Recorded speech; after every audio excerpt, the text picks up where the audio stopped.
بسم الله الرحمن الرحيم.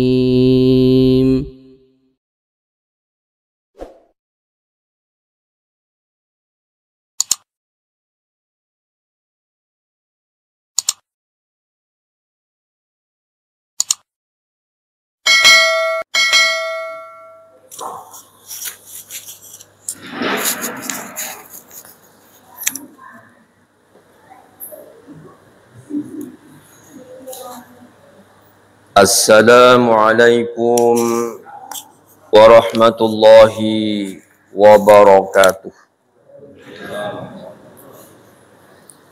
Alhamdulillahi rabbil alamin, alladhi akhrajan nasa minadh dhulumati ilan nur. Asyhadu an la ilaha illallah wahdahu la syarika lah, Al-Malikul Quddusus Salam, wa asyhadu anna Muhammadan abduhu wa rasuluhu alladzi la rasula wa la nabiyya ba'dah. Allahumma salli wa sallim wa barik ala Muhammadin wa ala alihi wa ashabihi wattabi'in ajma'in, amma ba'du. قال الله تعالى في كتابه الكريم وهو أصدق القائلين: أعوذ بالله من الشيطان الرجيم، بسم الله الرحمن الرحيم. أم تريدون أن تسألوا رسولكم كما سئل موسى من قبل ومن يتبدل الكفر بالإيمان فقد ضل سواء السبيل. ود كثير من أهل الكتاب لو يردونكم من بعد إيمانكم كفارا حسدا من عند أنفسهم من بعد ما تبين لهم الحق فاعفوا واصفحوا حتى يأتي الله بأمره إن الله على كل شيء قدير. وأقيموا الصلاة وآتوا الزكاة وما تقدموا لأنفسكم من خير تجدوه عند الله إن الله بما تعملون بصير. Sadaqallahul Azim. Para bapak dan ibu, saudaraku sekalian, segenap jamaah Masjid As-Sakinah yang dimuliakan Allah Subhanahu wa taala. Tiada satu kata yang pantas kita ucapkan di malam hari ini dan di setiap kehidupan kita kaum muslimin, selalu memuja dan memuji syukur kehadiran Allah Subhanahu wa taala yang telah memberikan kepada kita kesempatan untuk melanjutkan segala amaliyah dan aktivitas kita dalam beribadah pada Allah Subhanahu wa taala, yang mana dua hal selalu banyak dilupakan oleh manusia adalah, pertama, kesehatan yang tidak digunakan dengan semestinya. Yang kedua, kesempatan kita di dalam pengabdian kita kepada Allah. Oleh karena itu, malam hari ini kita alhamdulillah bisa melanjutkan kembali kajian kita tafsir Al-Quran. Kita sudah sampai pada ayat 108 dari suratul Baqarah. Allah Subhanahu wa taala berfirman, Am turiduna an tas'alu rasulakum kama su'ila Musa min qabl. Apakah kamu menghendaki untuk meminta kepada Rasulmu seperti Bani Israel meminta kepada Musa zaman dahulu kala? Dalam ayat ini Allah melarang kaum muslimin, kaum beriman untuk banyak bertanya kepada Rasulullah tentang perkara-perkara yang belum terjadi atau diperkirakan tidak mungkin itu bisa terjadi. Ayat ini seperti senada dengan Al-Maidah 110. Ya ayyuhalladzina amanu la tas'alu an asya in tubdalakum tasukum. Wa in tas'alu anha hina yunazzalu al-Qur'anu tubdalakum afallahu anha wallahu ghafurun halim. Ini seperti ayat 101 dari surah Al-Maidah. Wahai orang-orang beriman, janganlah kamu menanyakan kepada nabimu hal-hal yang jika diterangkan kepadamu niscaya menyusahkan kamu. Dan jika kamu menanyakan waktu Al-Quran itu sedang diturunkan, niscaya akan diterangkan kepadamu. Allah memaafkan kamu tentang hal-hal itu. Allah pengampun lagi maha penyantun. Di dalam ayat ini, jangan kamu bertanya sesuatu yang belum terjadi. Karena boleh jadi sesuatu itu diharamkan karena adanya sebuah pertanyaan, ya.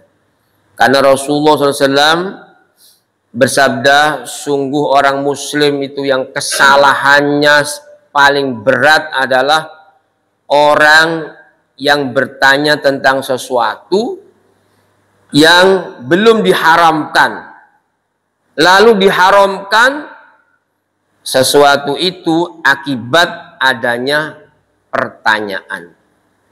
Karena itu Rasulullah SAW tidak ada yang bertanya pada saat itu, Rasulullah mengapa tidak keluar dalam masa sholat Qiyamul Ramadan 1 bulan pada saat itu, ya. Hanya 3 kali berjamaah di masjid. Lalu Rasulullah absen setelah itu, keempat harinya itu absen, tidak lagi sholat jamaah bersama kaum muslimin di antara para sahabat untuk mengadakan Qiyamul Ramadan yang dikenal dengan sholat tarawih, ya. Ketika Rasul ditanya, mengapa ya Rasulullah kau tidak keluar bersama kami? Rasulullah itu khawatir. Turun ayat yang justru dari pertanyaan itu, ya, mewajibkan sholat tarawih, ya. Jadi akhirnya sholat tarawih hanya sunnah saja. Itu dari sebab pertanyaan, ya. Makanya suatu ketika Rasulullah ditanya tentang seorang laki-laki yang memergoi istrinya sedang bersama laki-laki lain, ya. Ada perselingkuhan. Orang ini bertanya pada Rasulullah, kami melihat istri saya berjalan dengan laki-laki lain. Beliau Rasulullah itu bimbang dengan pertanyaan itu, ya. Kalau dijawab bisa membingungkan. Jadi ini berarti mengungkap perkara besar. Sebaliknya kalau diam, artinya mendiamkan perbuatan tersebut. Maka Rasulullah tidak suka dengan pertanyaan itu, bahkan mencela pertanyaan itu, ya. Itu menjadi timbul fitnah besar dari sebab dijawab oleh Rasulullah. Makanya kemudian turun ayat berkenaan dengan pertanyaan kepada Rasulullah SAW yang mencela tersebut tentang ayat mu'alanah, ya. Mu'alanah itu seorang suami menuduh istri berzina tanpa mendatangkan 4 saksi. Jadi akhirnya mudorotnya menjadi besar. Rasulullah juga mengatakan, jadi dari ayat ini ya, para ulama menjelaskan, Rasulullah melarang kita ini berkata, qila wa qala. Apa qila wa qala itu? Jarene, konon. Kalau tidak pasti itu jangan ya. Tidak pasti. Jadi qila wa qala. Katanya. Wa idha'atul mal. Melarang menyanyiakan harta.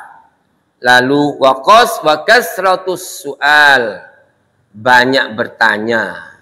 Banyak bertanya itu yang bisa nanti jawabannya menimbulkan kesulitan. Kecuali para sahabat Rasulullah di dalam Al-Quran itu, mereka itu malu bertanya kepada Rasulullah. Sampai generasi terbaik di antara sahabat Rasulullah Muhammad SAW itu diceritakan dalam Quran tentang kata-kata yas'alunaka. Mereka bertanya kepadamu Muhammad tentang masalah apa? Anil yatama, terus anil anfal, tentang harta rampasan perang, terus anil mahid, tentang darah haid. Itu coba jumlah dalam Quran. Menurut para ulama cuma 12 kali diceritakan dalam Quran. Sahabat itu tanya, mereka bertanya kepadamu Muhammad tentang apa saja, yas'alunaka. Itu dihitung cuma 12. Karena sahabat itu malu bertanya pada Rasulullah, terutama tanya masalah yang tidak penting, yang sesungguhnya itu sudah mengerti, atau bertanya yang nanti menimbulkan mudarat.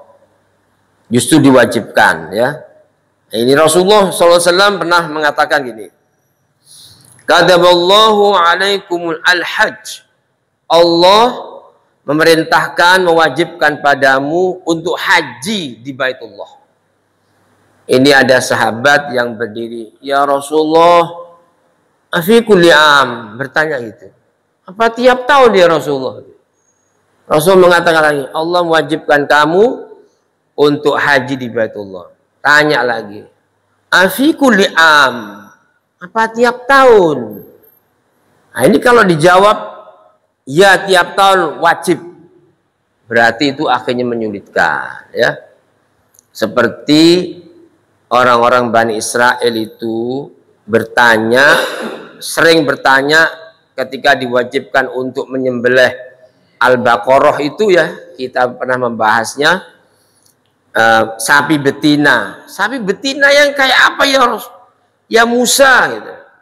Telah dijawab sapi betina yang warnanya merah gitu.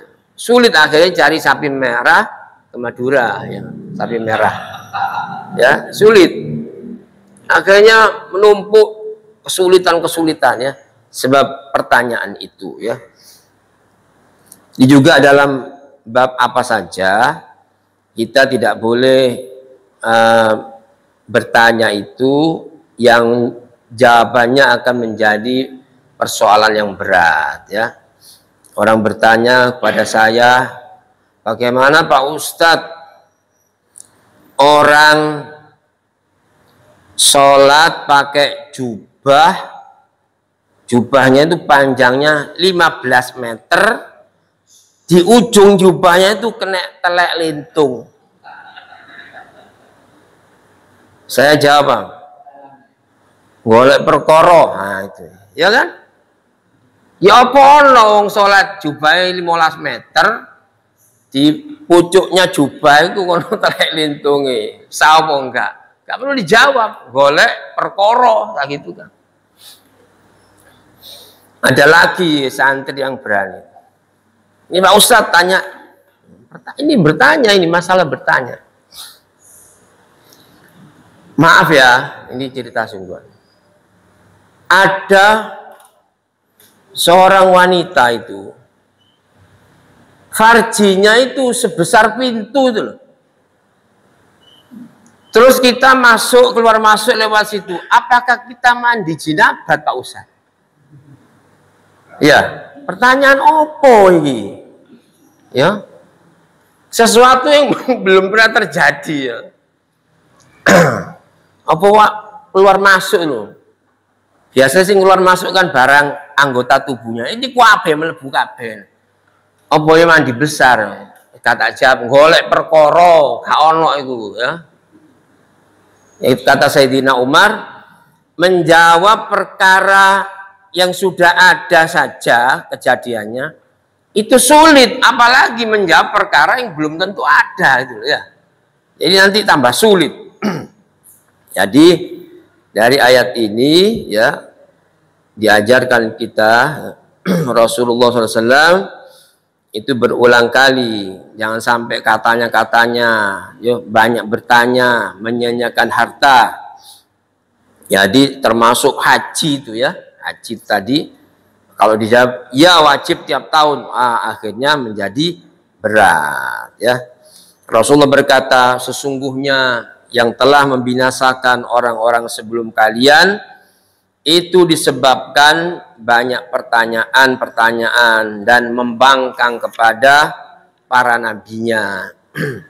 Jadi dalam ayat ini seperti dituturkan oleh para sahabat, jadi sahabat itu termasuk generasi yang terbaik ya.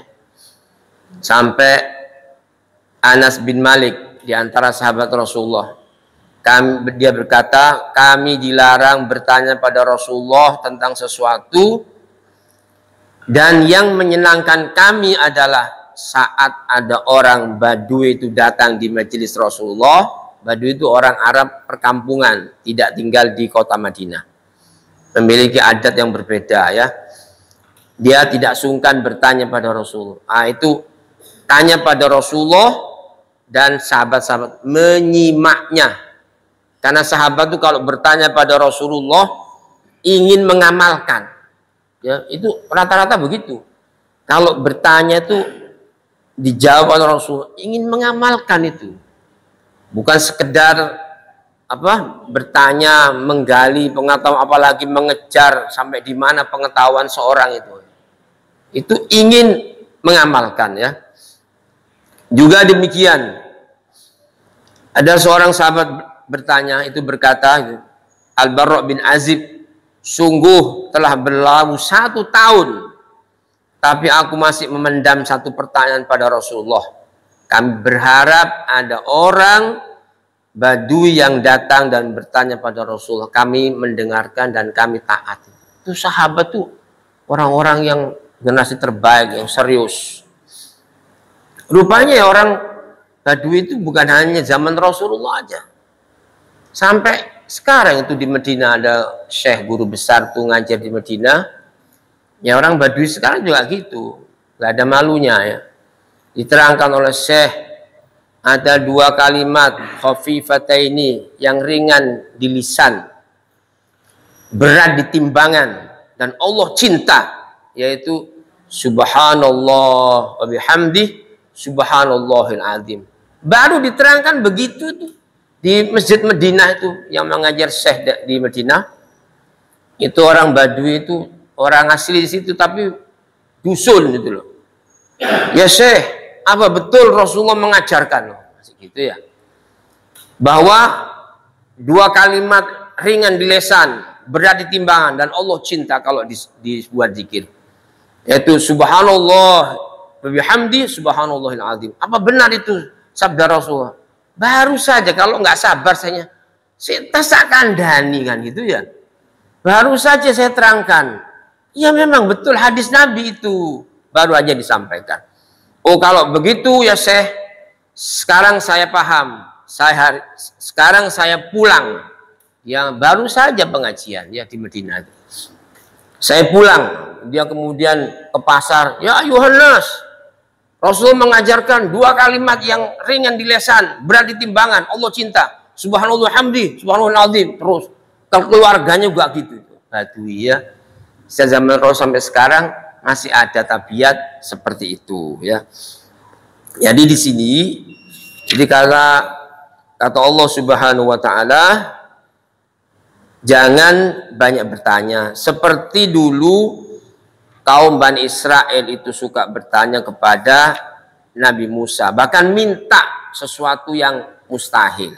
Minta apa? Katanya, lan nasbiro laka, lan nu'mina laka, aku tidak beriman kepadamu hatta narallah jahroh, sehingga kami bisa melihat Allah dengan mata langsung, ya. Itu seperti Bani Israel. Nah, umatnya Rasulullah Muhammad SAW juga demikian, pernah minta orang-orang Quraisy itu ada yang dituruti. Ya Muhammad, saya tidak akan beriman kepadamu kecuali kau bisa membelah bulan. Dituruti oleh Allah, terbelah bulan jadi dua, ya. Itu terjadi di Mekah, waktu periode Mekah.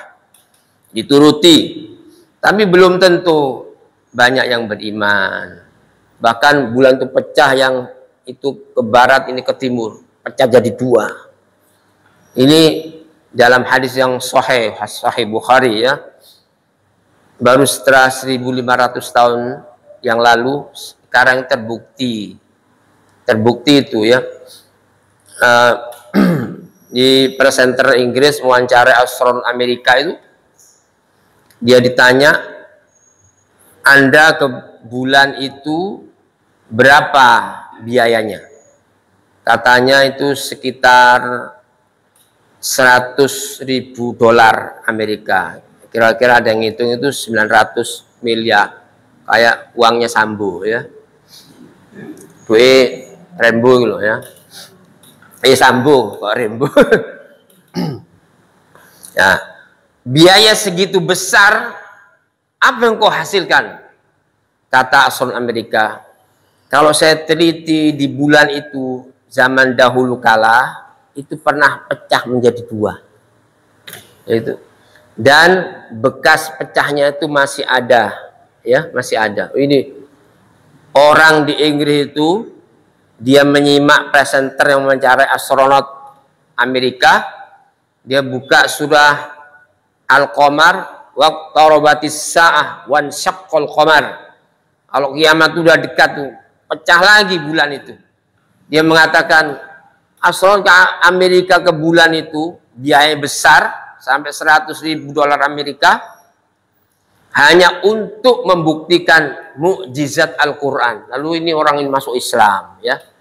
Ini banyak bertanya dulu, oleh Allah dituruti, ya. Ada yang tidak dituruti ketika orang Quraisy itu minta kepada Nabi SAW untuk menyulap Bukit Safa Marwah yang sebagai tempat sa'i itu sekarang. Kami beriman kepada Muhammad kalau engkau bisa memenuhi syarat, yaitu menyulap Bukit Safa Marwah menjadi emas, ya.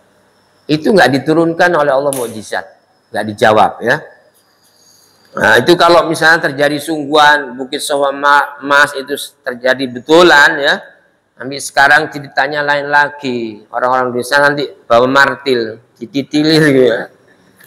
Ya, kalau betul-betul emas loh, ya. Ya, terus ini dalam rangka membantah bertanya itu kadang, ya.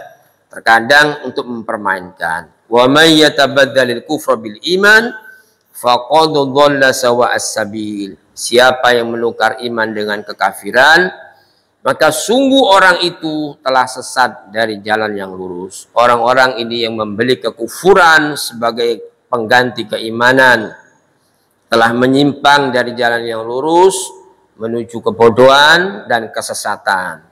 Inilah ya kondisi orang-orang yang membangkang dan mendustakan Allah Subhanahu wa taala. Jadi ini dianggap oleh Allah menukar iman ini dengan kekufuran. Jadi bertanyanya dalam rangka untuk menolak, ya. Ini bertanya untuk mengingkari. Lalu pada ayat 109 kata Allah, wadda katsiru min ahlil kitab law yaruddunakum min ba'di imanikum kuffara hasadan min indi anfusihim min ba'di ma tabayyana lahumul haqq. Wadda katsirun, wadda itu ingin, wadda ya waddu mawaddah, ya. Mawaddah itu senang, cinta, kebanyakan dari ahli kitab, yang dimaksud Yahudi atau orang-orang Nasrani, ahlul kitab itu, menginginkan agar mereka itu bisa mengembalikan kamu kepada kekafiran setelah kamu beriman.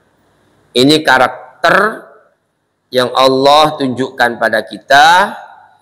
Jadi Allah mengingatkan hambanya, orang-orang beriman dan orang Islam, agar waspada dan melarang mereka mengikuti jalan hidup orang-orang kafir dari kalangan ahli kitab. Juga mengajarkan tentang permusuhan ini terhadap ahli kitab. Karena sejak zaman dahulu kala sampai sekarang Al-Quran itu tidak dihapus tentang karakter dan ciri-ciri ahli kitab ini. Tabiatnya oleh Allah tunjukkan, harus diyakini bahwa memang seperti itu, punya rencana-rencana membuat orang-orang Islam itu kufur setelah beriman. Lebih jelas lagi ayat 120 ya. Itu walan tardu ankal yahudu walan nasara hatta tattabi'a millatahum. Orang Yahudi dan Nasrani itu belum ridho kepadamu sampai engkau kaum muslimin, engkau dulu Nabi Muhammad, terus kita selanjutnya mengikuti millah mereka ya. Millah ini bisa maknanya agama ya, murtad dari Islam mengikuti agama mereka. Bisa maknanya millah itu kecenderungan, sikap hidup, teori, pendapatnya itu jangan diikuti. Allah mengatakan surah Ali Imran 100 itu, ya ayyuhalladzina amanu in tuti'u fariqam minal ladzina utul kitab yaruddunakum ba'da imanikum kafirin. Hai orang-orang beriman, jika kamu mengikuti orang-orang ahli kitab, maka mereka itu akan mengembalikan kamu menjadi kafir setelah kamu itu beriman. Ini oleh Allah ditunjukkan. Makanya sekarang berhati-hati kalau sudah tahu gaya hidup orang-orang Nasrani. Kalau dulu ahli kitab itu yang kafir itu ingin mengembalikan kalian dari iman kepada kafir, dulu itu Huyai bin Akhtab, kemudian diantaranya juga Ka'ab bin Ashraf, itu orang Yahudi yang sangat benci di Ali Sa'ir, membenci Rasulullah SAW. Nah ini akan banyak ya orang-orang Yahudi atau orang Nasrani yang punya karakter seperti itu. Jadi oleh Allah supaya kita waspada. Ini sejak dulu ada orang Yahudi itu masuk Islam. Setelah itu dia juga ikut sholat. Lalu selesai sholat, besoknya dia mengatakan, kami sudah mencoba Islam, tapi hati kami tidak berkenan. Lalu kami murtad. Supaya apa? Orang-orang Islam turut murtad mengikuti mereka. Itu cara mereka begitu. Sampai sekarang kan ada orang-orang yang mengaku dulu kiai, saya mau balik 17 tahun Islam. Setelah itu saya keluar dari Islam. Seperti pendeta Hamron Amri di Kalimantan. Pendeta Yusuf Roni di Malang yang pernah dialog dengan B. Arifin. Dulu kami ini 15 tahun kiai, saya mau balik. Setelah itu saya nggak cocok dengan Islam, banyak kekeliruannya. Dites sama ulama Islam, ya sebodoh-bodoh orang Islam, jangankan bulu kiai, sebodoh-bodoh orang Islam, pinter, apal, yaitu Al-Fatihah. Coba sampean baca Fatihah, nggak bisa, ya, nggak bisa. Berarti ini bohong, ya seperti Gus Din itu nanti, ya. Tidak aku ciptakan jin dan manusia kecuali untuk ibadah padaku, ayatnya minal jinnati wan nas. Ya kan? Insyaallah itu Gus Din itu yang wis dukun palsu bisa, ya. Itu bohong akhirnya ya. Ini karena apa? Hasadan min indi anfusihim.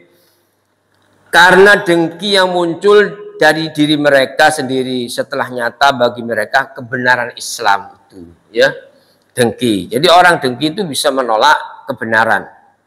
Ini sampai sekarang orang itu, orang-orang Yahudi atau Nasrani itu menyesatkan umat ini supaya kembali kepada kekafiran. Bagaimana caranya? Di cara seperti fisik belum bisa menundukkan umat Islam. Memang sudah pernah terjadi di Andalusia yang Islam berkuasa 800 tahun itu ambruk. Setelah sekarang tidak bisa bangkit kembali. 800 tahun itu di Asbania, di Andalusia. Sekarang tidak ada sisanya, ya. Mayoritas sekarang Nasrani. Itu ambruk pernah terjadi, ya. Nah, maka Buya Hamka mengatakan setelah Islam jatuh di Andalusia, muncul di Andalas, Sumatera, ya. Jangan lagi amblas di Indonesia, ya.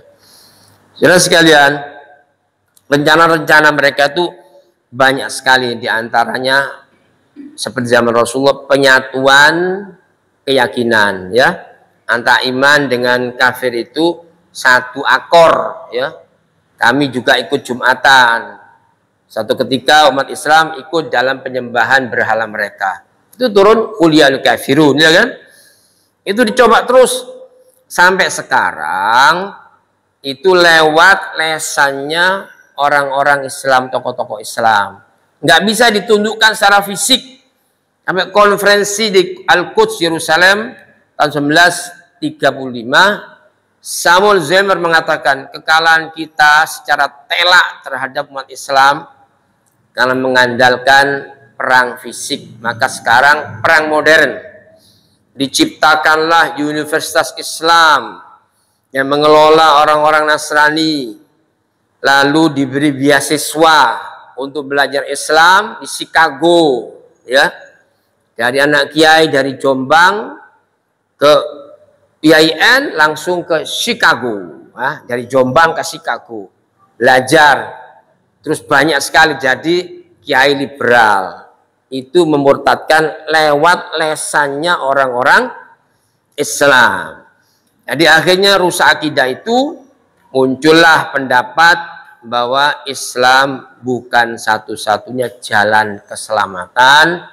Di luar Islam juga selamat. Yang bisa masuk surga bukan hanya orang Islam, orang di luar Islam juga bisa masuk surga.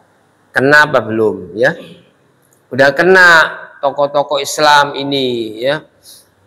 Jadi nggak boleh, akhirnya muncullah nggak boleh ngafir-ngafirkan orang di luar Islam. Nah itulah, ya. Berarti ini kita itu sama gitu, ya. Sekeyakinan nggak boleh ngafir-ngafirkan gitu. Dibuatlah nanti wihdatul adyan, penyatuan agama. Di Eropa sekarang ini untuk memurtadkan orang Islam tidak terasa nanti. Ini kitab ini sudah jadi satu. Jadi kitab Bible, Quran, ya, jadi Taurat, Zabur, Taurat dan Injil, Quran jadi satu bundle. Itu belum masuk ke Indonesia. Saya sudah baca beritanya, ya. Penyatuan-penyatuan. Pertama, ini disatukan kitabnya. Kemudian penyatuan Tuhan. Sama aja. Tuhannya orang Nasrani itu juga Esa. Hanya dia jelmaan Allah menjadi Isa itu. Sama. Siapa yang kena? Ngabalin kena, ya kan? Dan dia masuk gereja. Terus Gus Nuri, ya kan? Nah, itu punya pengikut. Jadi orang Nasrani juga mengesahkan Tuhan. Nah Yesus itu Allah sebetulnya hanya menjelma menjadi Isa itu. Nah, yes. Kenapa? Murtad gak kroso gitu loh. Nanti mati, ya itu kafir, kamu itu kafir bukan iman, ya. Kan kafir orang mengatakan Isa itu Tuhan. Bagaimanapun alasannya. Karena Allah mengatakan surah Al-Maidah 72. Laqad kafara alladziina qalu innallaha huwa Isa bin Maryam. Ya. Sungguh kafirlah orang mengatakan bahwa Isa itu Allah itu adalah Isa Al-Masih. Di 73, laqad kafara alladziina qalu innallaha tsalitsu tsalatsah. Sungguh kafirlah orang mengatakan bahwa Allah itu salah satu dari 3 oknum itu, Tuhan Bapa, Anak, Roh Kudus.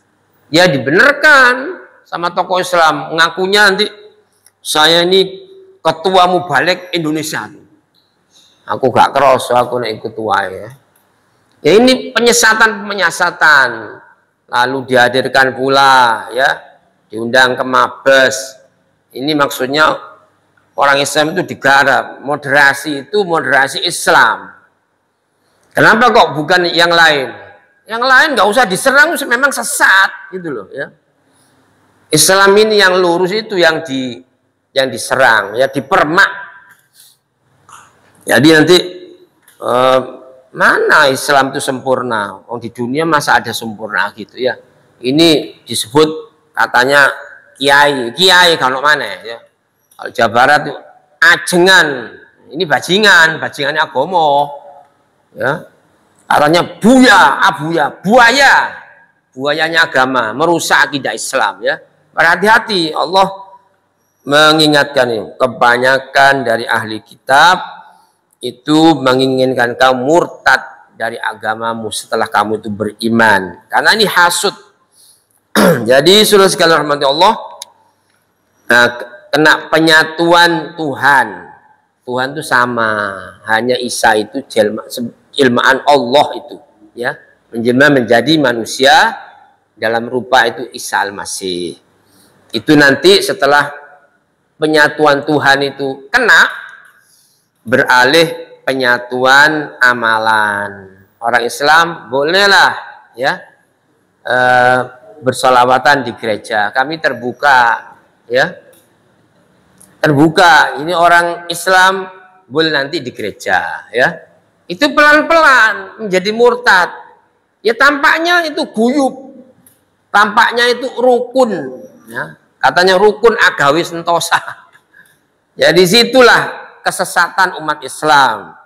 Akhirnya ini sepertinya masjid ini kurang luas.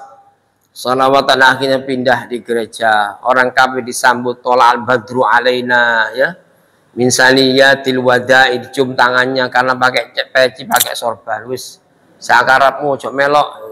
Itu menjadi sesat. Sampai ada seorang takmir di Surabaya.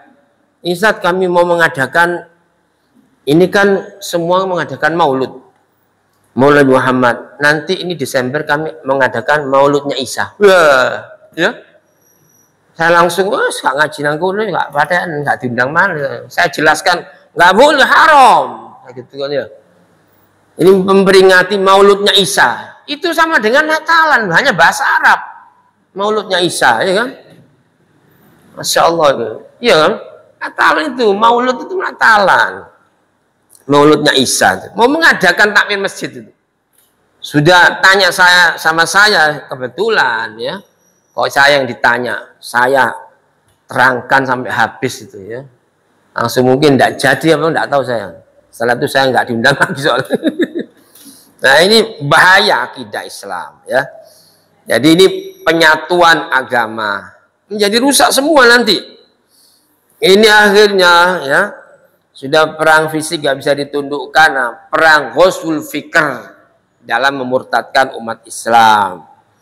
Akhirnya tidak perlu menyerang umat Islam di Indonesia secara fisik. Anak-anak Islam ini yang TOEFL-nya hebat itu dapat beasiswa di Michigan. Ya, di Chicago, di Michigan, di Amerika, dibiayai. Ada biayanya dari The Asian Foundation, yayasan di Amerika, sebagian pajak dari rakyat Amerika untuk membiayai ini ya pemurtatan. Dulu saya punya teman dari Flores yang sebetulnya dia itu adalah dia mau sekolah seminari di Indonesia. Karena calon pendeta ya, waktu di Perak ketemu teman-teman debat, kala dia akhirnya masuk Islam, belajar Iqra, setelah bisa baca Quran dia ketemu saya di IAIN ya, ketemu saya. Ya, menjadi adik kelas saya. Itu saya korek terus. Dia ternyata itu misi ya, misi sebetulnya. Tapi di sana dia tidak tahu, yang membiayai tidak tahu, dia sudah Islam, dikira masih calon pendeta ya. Dia mengatakan, ini seperti ayat itu tadi, walan tardu ankal yahud walan nasara hatta tattabi'a millatahum. Mereka itu tidak akan ridho kepadamu sebelum kamu mengikuti milah mereka. Dia mengatakan, dulu kami misionaris. Caranya mempertahankan Islam ini, kami belum bisa senang, belum bisa santai di Indonesia kalau masjid ini udah bisa digusur oleh gereja. Ya, suara lonceng gereja sudah bisa mengalahkan suara adzan, dan katanya lambang Islam bulan sabit bisa diganti dengan lambang salib. Baru kami gembira bahagia ya. Ini belum berhasil, termasuk di majalah Toronto yang terbit di Kanada itu mulai tahun 65 sampai hari ini tidak berhasil. Pulau seluruh Indonesia ini mau dimurtadkan, dikristenkan dalam jangka waktu 50 tahun belum berhasil. Pulau Jawa, Jawa Timur, Jawa Barat, Jawa Tengah kalau bisa dikristenkan dalam jangka 20 tahun. Belum berhasil sampai hari ini ya. Jadi ini rencana-rencana sudah ada. Ini berita update dari Allah Subhanahu wa taala. Umat Islam harus berhati-hati. Jadi terus kata Allah ini dalam ayat selanjutnya ini, fa'fu wasfahu. Maafkanlah, biarkan mereka sampai Allah mendatangkan perintahnya. Allah merintahkan kaum mukmin untuk memaafkan, berlapang dada, bersabar sampai datang perintah Allah. Bolehnya memerangi ahli kitab. Menurut Ibnu Abbas ayat ini dinasakh ya, dinasakh, diabrogasi, sudah diganti dengan apa? Ketika orang Islam sudah berkuasa, kata Allah ini dinasakh dengan ayat 29 surah At-Taubah. Qatilul ladina la yu'minuna billahi wala bil yaumil akhir wa la yuharrimuna ma harramallahu wa rasuluhu wa la yadinuna dinal haqqi minal ladina utul kitaba hatta yu'tul jizyata ayyadi wa hum shaghirun. Perangilah orang-orang yang tidak beriman pada Allah dan tidak pula beriman pada kehidupan akhirat. Mereka itu tidak mengharamkan apa yang telah diharamkan Allah dan Rasulnya, dan tidak beragama dengan agama yang benar, yaitu agama Allah Islam, yang yaitu di antara mereka yang diberi Alkitab, sampai mereka membayar jizyah, ditundukkan bayar jizyah kepada pemerintahan Islam. Jadi ini sudah dinasakh. Lalu kata Allah, wa aqimus shalah wa atuz zakah. Dirikan salat, tunaikan zakat. Wa ma tuqaddimu li anfusikum min khairin tajiduhu indallah. Dan dirikan salat, tunaikan zakat, dan kebaikan apa saja yang kamu usahakan bagi dirimu, tentu kamu akan mendapatkan pahalanya pada sisi Allah Subhanahu wa taala. Jadi Allah menganjurkan kepada orang-orang beriman untuk menyibukkan diri dengan segala yang bermanfaat dan mendapatkan pahala kelak pada hari kiamat nanti ya. Allah mengatakan yauma la yanfa'udz zalimina ma'dziratuhum wa lahumul la'natu wa lahum su'ud dar, yaitu ketika permintaan maaf tidak berguna bagi orang-orang zalim dan mereka mendapatkan laknat dan tempat tinggal yang buruk. Innallaha, sesungguhnya Allah, bima ta'maluna basir. Jadi ayat tadi itu surat Ghafir ayat 52. Lalu ujung ayat ini, innallaha bima ta'maluna basir. Sesungguhnya Allah Maha melihat apa-apa yang kamu kerjakan. Ya, inilah karakter orang-orang Yahudi dan Nasrani, ingin supaya kalian umat Islam itu murtad dari agamanya dengan berbagai cara, bahkan dari lesan orang-orang beriman sendiri ya. Makanya Allah menyebut yuriduna ayyudfi'u nurallahi biafwahim. Mereka hendak memadamkan cahaya Allah dengan lesan-lesan mereka. Wa ya'ballah, Allah enggan. Wallahu mutimmu nurih, justru Allah menyempurnakan cahaya Islam ini. Walau karihal kafirun, sekalipun orang kafir itu tidak suka. Inilah saudara sekalian, semoga ada manfaatnya. Semoga menjadi pedoman dalam kehidupan kita di dunia dan kebahagiaan kita di akhirat insyaallah. Ini sudah masuk Isya ya? Sudah cukup ya? Kita tutup doa. Subhanakallahumma hamdika asyhadu an la ilaha illa anta astaghfiruka wa atubu ilaik. Assalamualaikum warahmatullahi wabarakatuh.